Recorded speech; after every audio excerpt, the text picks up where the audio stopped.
I'm Paul Glidden. I'm the fortunate person who owns this lovely Percival Proctor Mk1.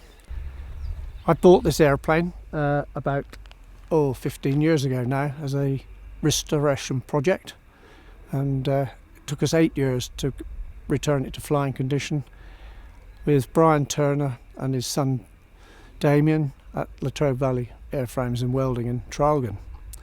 They've done a magnificent job on it, and my wife and I, Liz and I, are enjoying flying it all over Australia. The first year we had it flying, we only flew it for a very few hours because COVID arrived and we had a long break whilst that sorted itself out. But our first trip back, we took it from just east of Melbourne up to Brisbane, and then flew home via the coast all the way around Sydney and Malakuta back to Traralgon.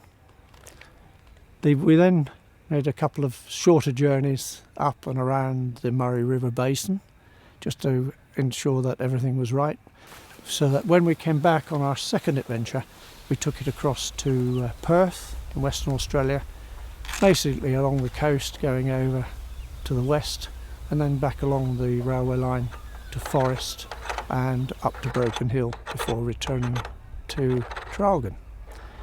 And this year, well, we've had a less adventurous time. We went up to the Flinders Ranges with it when it got really hot, and this airplane is a wooden construction airplane. It's also 85 years old, so we don't push it very hard if we can, and we try to avoid leaving it out in the weather. So we only got as far as the Flinders Ranges, Wilpena Pound and Lee Creek before we turned south to Port Augusta, and then we explored South Australia and the Murray River back to Traralgon, and more recently we've just come up on a short tour around northern Victoria, and here we are in Tumut on our way back to Traralgon probably tomorrow or the next day.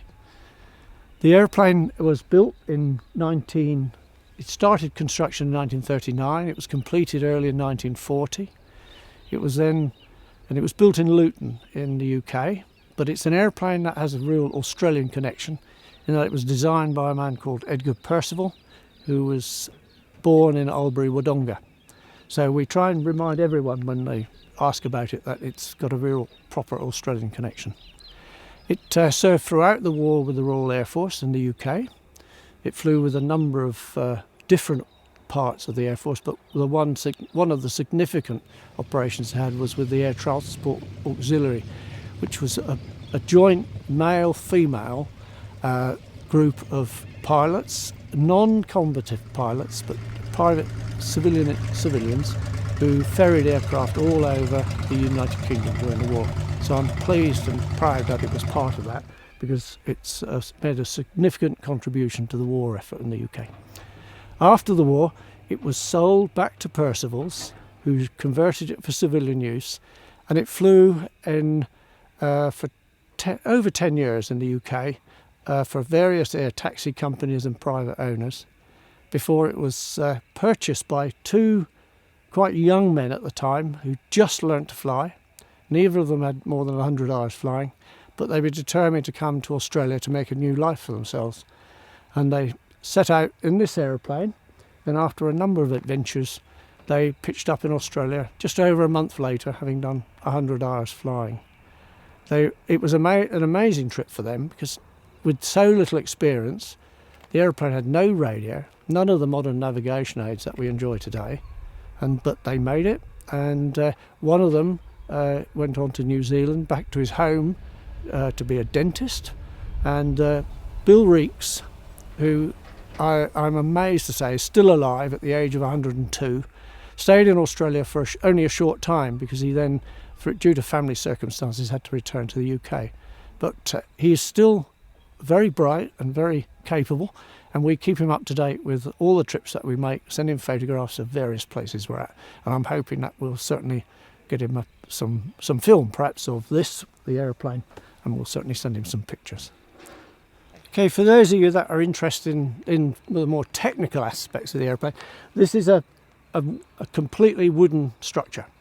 It's got spruce and plywood is the entire airplane, and when we came to rebuild it, we were fortunate in that the glues that were used in the original manufacture had failed, and we were able to dismantle every joint really without doing any damage at all to the main structure. So all of the spruce longerons, spars and ribs were virtually retained, completely rebuilt and reglued, but most of the plywood had deteriorated to a point where it was no longer structurally sound, so most of the plywood is replaced. The motor of the airplane, it's a de Havilland Gypsy Queen Mk1, 210 horsepower. It's got a variable pitch prop, and it gives a very adequate performance. This is a really nice solid aeroplane to fly. It's comfortable, you've got a great view out of it, and it makes a really good touring airplane. We did put extra tankage in it. A number of Proctors had these tanks. I managed to find 2 original tanks. So all in all, we've got almost 6 hours of endurance in this aeroplane. My wife and I rarely use it. We tend to fly for an hour or 2 at a time and then land somewhere. But it gives us a lot of flexibility in where we can go and what we can do with it. So, as I say, it's a really nice, comfortable flying machine that I'm really proud to have worked on it, got it flying, and I'm living in hope it'll now be able to fly well into the next generation and beyond. But I will say that the next man who needs to rebuild it will probably have a lot more trouble than I will, A, finding the parts needed, but also taking the glue joints apart, because we use some modern glues that are far better than the ones they used in the original construction.